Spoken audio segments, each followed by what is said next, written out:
ಡೇಸಲ್ಲಿ ಸಿಸ್ಟಮಲ್ಲಿ ಕೆಲಸ, ವೀಕೆಂಡಲ್ಲಿ ಫ್ರೆಂಡ್ಸ್ ಜೊತೆ ಲಾಂಗ್ ಡ್ರೈವ್ ಅಥವಾ ಲಾಂಗ್ ರೈಡ್ ಹೋದರೆ ಕಾಮನ್ ಆಗಿ ಕಾಣಿಸ್ಕೊಳ್ಳೋಂಥ ಪ್ರಾಬ್ಲಮ್ ಏನು ಹೇಳಿ? ಬೆನ್ನೋವು. ಅದೇ ಬೆನ್ನೋವಿಂದ ನಾನು ಸುಮಾರು ದಿನ ಸಫರ್ ಮಾಡ್ತಾ ಇದ್ದೆ. ಡೇ ಬೈ ಡೇ ನನಗೆ ಬೆನ್ನೋವಿಂದ ಎಷ್ಟು ಇರಿಟೇಷನ್ ಆಗ್ತಾಯಿತ್ತು ಅಂತಂದರೆ, ಒಂದು ಅರ್ಧ ಗಂಟೆ ಕೂತ್ಕೊಂಡು ಕೆಲಸ ಮಾಡೋಕ್ಕಾಗ್ತಾ ಇರಲಿಲ್ಲ, ಲಾಂಗ್ ಡ್ರೈವ್ ಹೋಗೋಕ್ಕಾಗ್ತಾ ಇರಲಿಲ್ಲ, ರೈಡ್ ಮಾಡೋಕ್ಕಾಗ್ತಾ ಇರಲಿಲ್ಲ.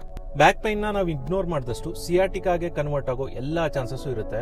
ಇದು ಬರೀ ಗಂಡಸ್ರಿಗೆ ಮಾತ್ರ ಅಲ್ಲ, ಮನೇಲಿ ಕೆಲಸ ಮಾಡೋ ಹೆಂಗಸ್ರಿಗೂ ಇಂಪ್ಯಾಕ್ಟ್ ಆಗುತ್ತೆ. ಈ ಥರ ಸಫರ್ ಮಾಡೋದನ್ನ ನನ್ನ ಫೆಲೋ ರೈಡರ್ ನೋಡ್ದ. ಅವನು ನನಗೆ ಒಂದು ಒಳ್ಳೆ ಕ್ರೀಮ್ನ ಸಜೆಸ್ಟ್ ಮಾಡ್ದ, ಅದೇ ಜೆನ್ಸ್ಕಾರ್ ಪೈನ್ ರಿಲೀಫ್ ಕ್ರೀಮ್. ಈ ಕ್ರೀಮ್ನ ನಾನು ಡೈಲಿ 2 to 3 times ಯೂಸ್ ಮಾಡೋಕ್ಕೆ ಶುರು ಮಾಡಿದೆ. ನನ್ನ ಬ್ಯಾಕ್ ಪೈನ್ ಏನಿತ್ತು ಡ್ರಾಸ್ಟಿಕಲಿ ಡಿಕ್ರೀಸ್ ಆಗೋಕ್ಕೆ ಶುರು ಆಗೋಯ್ತು. ಈಗ ನೋಡಿ, ಆರಾಮಾಗಿ ರೈಡ್ಗೆ ಹೋಗ್ತೀನಿ, ಲಾಂಗ್ ಡ್ರೈವ್ ಮಾಡ್ತೀನಿ, ಸಿಸ್ಟಮ್ ಮುಂದೆ ಕೂತ್ಕೊಂಡು ಕೆಲಸ ಮಾಡ್ತೀನಿ, ಐ ಆಮ್ ಕಂಫರ್ಟಬಲ್. ನಾವು ಈ ಕ್ರೀಮ್ನ ಅಪ್ಲೈ ಮಾಡಿದ್ಮೇಲೆ ರೈಡ್, ಡ್ರೈವ್ ಅಥವಾ ನಾವು ಯಾವುದೇ ರೀತಿ ವರ್ಕೌಟ್ಸ್ ಮಾಡೋದಾದ್ರು ಮಾಡ್ಬೋದು.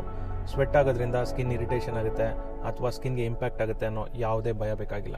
ನಾನಂತೂ ನನ್ನ ಫೆಲೋ ರೈಡರ್ಗೆ ಥ್ಯಾಂಕ್ಸ್ ಹೇಳಕ್ಕೆ ಇಷ್ಟಪಡ್ತೀನಿ, ಯಾಕಂದರೆ ಜೆನ್ಸ್ಕಾರ್ ಪೇನ್ ರಿಲೀಫ್ ಕ್ರೀಮ್ನ ನನಗೆ ರೆಫರ್ ಮಾಡಿದ್ದಕ್ಕೆ. ಜೆನ್ಸ್ಕಾರ್ ಟೀಮ್ ಥ್ಯಾಂಕ್ಸ್ ಅ ಲಾಟ್. ಒಂದು ಪರ್ಮನೆಂಟ್ ಸೊಲ್ಯೂಷನ್ನ ನನಗೆ ಕೊಟ್ಟಿದ್ದಕ್ಕೆ ಈಗ ನಾನು ಬ್ಯಾಕ್ ಪೇಯ್ನಿಂದ ರಿಲೀವ್ ಆಗಿದ್ದೀನಿ. Thanks a lot.